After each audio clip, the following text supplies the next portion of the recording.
traditionnalistes appellent le successeur, mais dont on appelle très souvent administrateur de biens.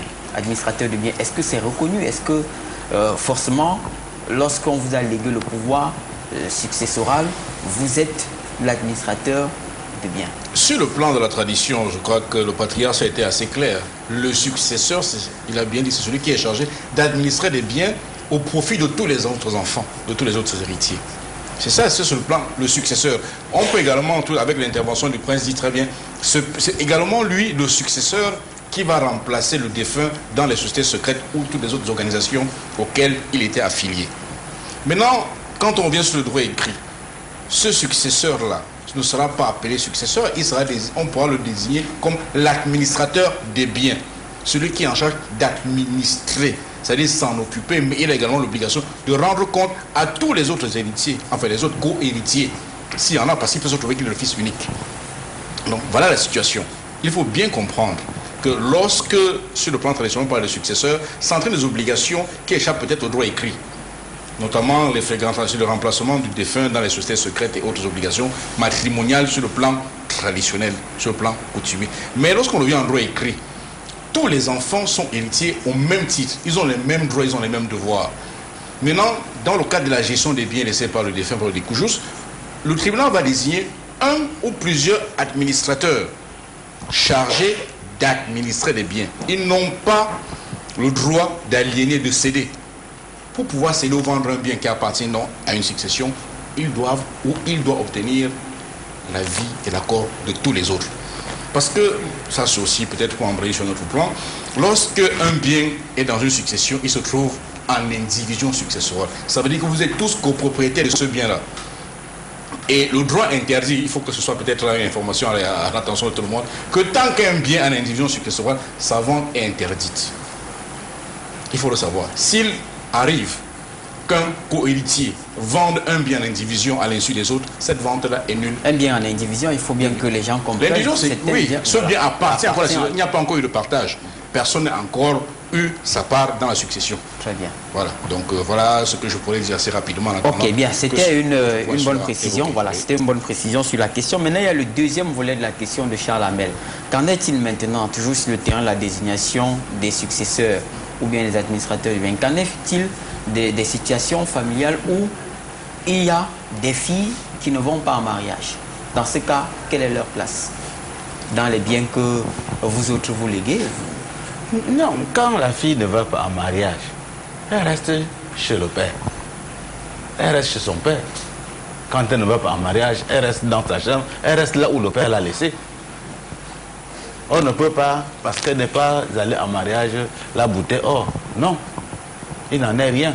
Elle reste l'enfant de la maison. Donc, quand une fille ne va pas en mariage à la suite du décès de son père, elle reste l'enfant de la maison et elle a sa chambre.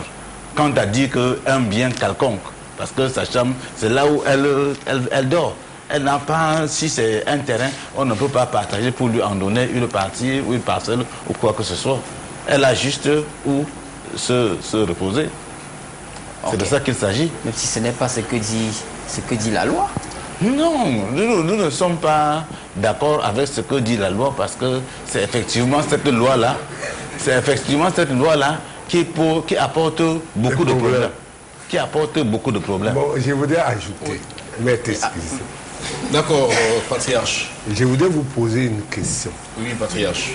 Je ne vous appelle pas intellectuel, je vous appelle diplômé. Oui.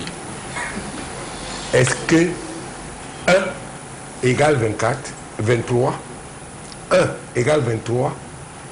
La réponse ne sera pas ni oui ni non, ça dépend de la base sur laquelle on travaille. Tout simplement, en mathématiques, on travaille avec les bases. Les vérités 1 égale 1, c'est sûr. Celle-ci, on m'a endormi. Et on a pris une côte, on l'a fabriquée. Vous êtes d'accord? Nous sommes sur le terrain biblique. Mais vous êtes d'accord même sur le terrain de sur le terrain biblique, je suis d'accord avec vous. Voilà. Et vous dites qu'elle est égale à 23 côtes qui me restent. Mais c'est ça qui amène toujours des problèmes. Aucune femme au monde, même Dieu l'avait dit, femmes, soyez soumises à vos maris comme l'Église est soumise à Dieu. quand nous sommes du côté de la religion. Je ne sais pas si vous me comprenez bien. Je suis bien, je suis très bien patriarche. Je voudrais donc dire que quand vous posez la question pour la fille qui reste dans la maison de son père et qui n'a pas de mari, le droit des Occidentaux dit qu'on lui coupe aussi le terrain. C'est comme ça. C'est ça. Je vous ai dit que dans notre tradition, les biens qu'on partage aux hommes, aux héritiers, ce que vous appelez les co-héritiers comme l'autre, les héritiers sont des hommes. Quand on partage les biens, on partage les chèvres qui restent. Hein? On partage les champs de Macabo, le terrain, les plantations, les consorts, on partage aussi les femmes. Montez ou descendez, nous sommes dans notre tradition, vous y reviendrez même dans 40, 50 ans. C'est comme ça.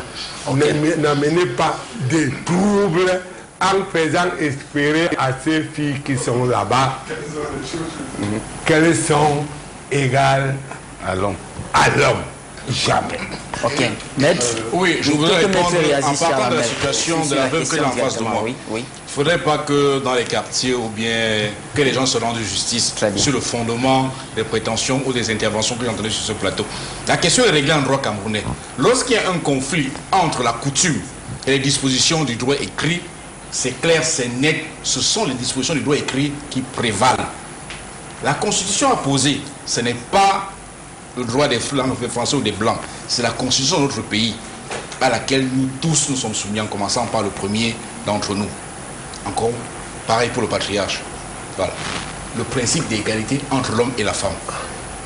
Je peux peut-être embrayer dessus pour dire, en répondant au patriarche, que la soumission biblique qu'il a évoquée tout à l'heure n'a jamais dit que c'est une infériorité. Elle n'a jamais dit que ça veut dire qu'elle est une personne qui est inférieure à l'homme. Non, la soumission c'est l'obéissance. Ça ne veut pas dire qu'on perd des droits qu'on n'en a pas. Non, pas du tout. En tout cas, telle est ma position. Être soumis, ça veut dire que je respecte déjà tout ce qu'il fait, je lui obéis.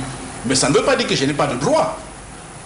Voilà ce qu'il faut que l'on retienne. Okay. Lorsqu'il y a conflit entre la coutume et le droit écrit a posé un principe qui est clair et applicable dans toutes les régions du Cameroun, devant toutes les juridictions, que ce soit une juridiction de droit écrit ou une juridiction de droit traditionnel, ce sont les dispositions du droit écrit qui prévalent. Premier principe, égalité de droits et de devoirs de tous les citoyens. Ça, il faut que ce soit clair. Donc, le droit reconnaît à chaque enfant d'être héritier de ses parents. Et ce droit emporte le droit d'avoir des biens s'il y en a dans ses successions, sans que l'on distingue qu'il s'agisse d'une fille ou d'un garçon. Ok. Que ce soit clair. Bien. Précision faite. Daniel. Voilà, je vais vous proposer un cas de figure. Nous avons un monsieur qui a préparé son testament. Sur son lit de mort, il énonce des dernières volontés qui vont peut-être à l'encontre ou qui sont carrément opposées à ce qui est prescrit dans son testament. Dans ce cas, qu'est-ce qui prévaut? Les dernières volontés ou le testament? Non, la question se règle de manière très simple. Lorsque vous avez des biens, le droit écrit à privé, le code civil prévoit que vous avez une part de vos biens dont vous pouvez disposer librement. Ça s'appelle la quotité disponible. Vous en faites ce que vous voulez.